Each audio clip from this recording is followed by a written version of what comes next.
Welcome to Carl and Rick Talk Risk for this week. I'm Carl, and here we have Rick. Rick, how's it going? Awesome. I'm Rick. He's Carl. That's it. Okay, first, Rick, you had a good week. Premier Intelligent Risk, for which you've written in the past and for which I co-edit, took a vote of the best articles for 2023, and you, sir, won the award. Nice job. Well, thank you very much. I have to admit, it was a very pleasant surprise. I'm very honored, and thanks to all those who voted. You know, Sounds good. Excellent. And I had nothing to do with this, by the way. The ballots were not stuffed. Rick won fair and square. by the way, I had nothing to do with it either, Yeah, because I wasn't in the group that could have promoted it. So exactly. You couldn't if you wanted to. Yeah. No, well done. It really was a good article about the Turing test. And it obviously made some risk managers really think about what they're doing in a different way. And I think that's what your articles are very good at doing. Okay, on to this week. We wanted to talk a little bit about a hypothetical student that's come to you and I for advice, which ill-advised. Let's call a spade from the start.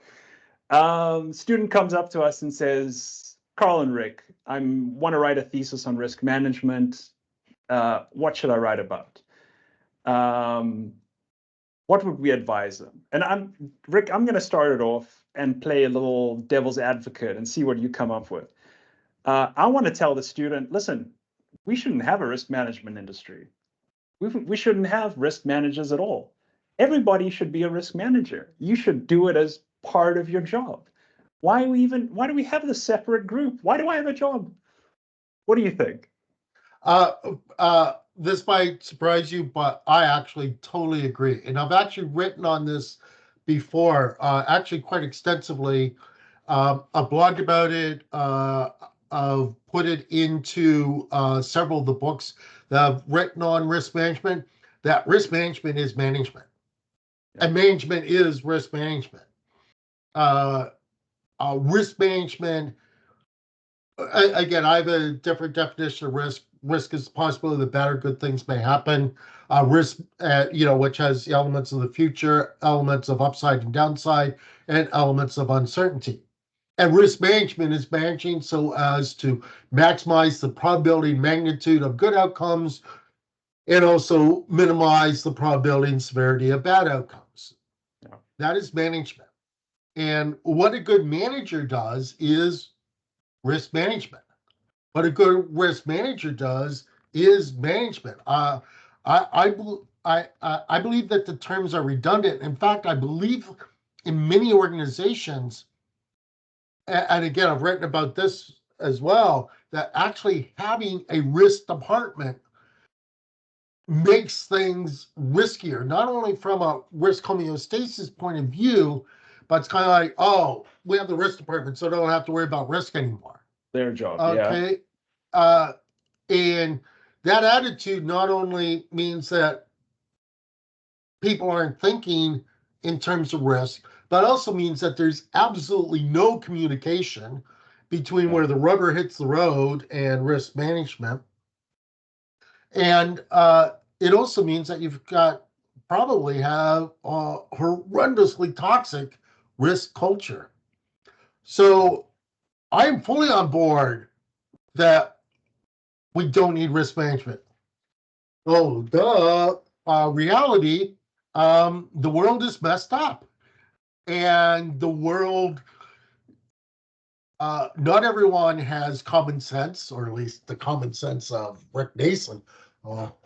There are blessings in the world. Not everyone has my common sense. Not everyone behaves incredibly rationally. Mm-hmm. Not everyone has an opposable mind, to borrow a term from Roger Martin. Not everyone can think qualitatively as well as quantitatively. Mm-hmm. Not everyone has, in fact, no one has all these qualities, has the mind space or the bandwidth to think not only from the micro level to the holistic level.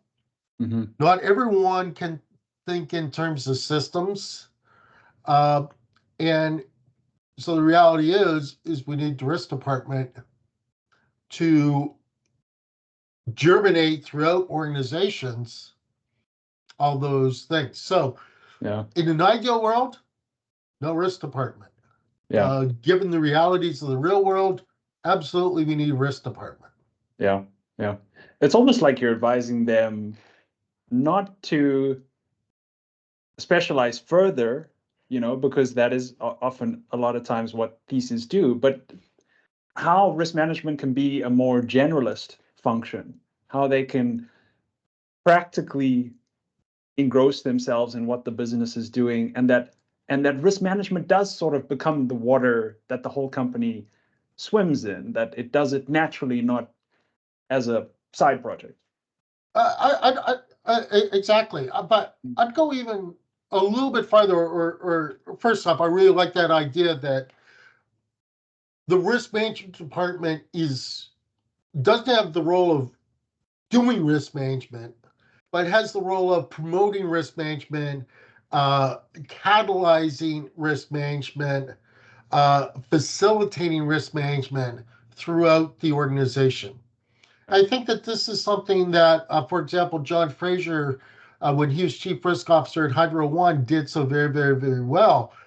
Many people have read the case study of the Harvard Business case study of Hydro One, and he had, and he wrote a co-wrote with Betty Simpkins a classic article, "The Rise and Transformation of the Chief Risk Officer," which we might want to put in the links to this podcast, where basically, if, as you say, you have risk management permeating throughout the organization, the risk department almost ceases to exist, which is the rise and transformation of the chief risk officer.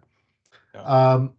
And that, I believe, is what the state of risk management is, or the state of the art of risk management could be and should be. In other words, they become so effective at spreading the word that they make themselves obsolete. Yeah, which is, let's face it, quite against the grain for a lot of risk managers, right? To actually get out there and explain in a common sense way what risk management is about, how to do it practically, and storytell, to use one of your words that you've written about before, storytell to the organization so that the risk culture can build up to an effective level. But it's also it's not effective level, it's a more effective level. It's explaining that utilizing risk management improves your management. It improves your outcomes. It improves your efficiency. Whereas with risk management as department, let's call a spade a spade. Risk management is often seen as the department of now. Instead, risk management should be the department of how we can do it better, how we can do it more intelligently, how we can do it so that we're maximizing the probability and magnitude of good risk while minimizing the probability and severity of bad risk. Yeah, exactly. Yeah. So, Rick, it sounds like that's the advice we would give to the student. But it doesn't give them a thesis, does it? No, it doesn't. Well, we said that came to the wrong place in the first. But yeah, I mean, risk culture. The regulators are looking at it much more closely. Our whole, part of our February issue for Premier Intelligent Risk was about risk culture. And I'm seeing a trend towards more practical ways of doing it. Less the sort of tweaking this variable and that assumption, and more sort of big picture. What is risk culture about? What are we trying to impact here, and how can we influence the world? And not in a, idealistic way either. Like, how do we actually move this forward? And we saw a lot of good advice in the issue about that. So I think it's a good start. I mean, we can't answer everything for the students, so. But we will. We're academics, or I'm an academic. I'm gonna come up with an answer. Anyhow. Yeah. Fun chat. Yeah, fun chat. Okay. Well, Rick, it's been great talking. To everybody listening, please go and subscribe, comment on this video if you enjoy it, or if you don't. And we'll be back next week with a new topic. Rick, it's been good. We'll chat to you then. Have a good one. Have fun, everyone.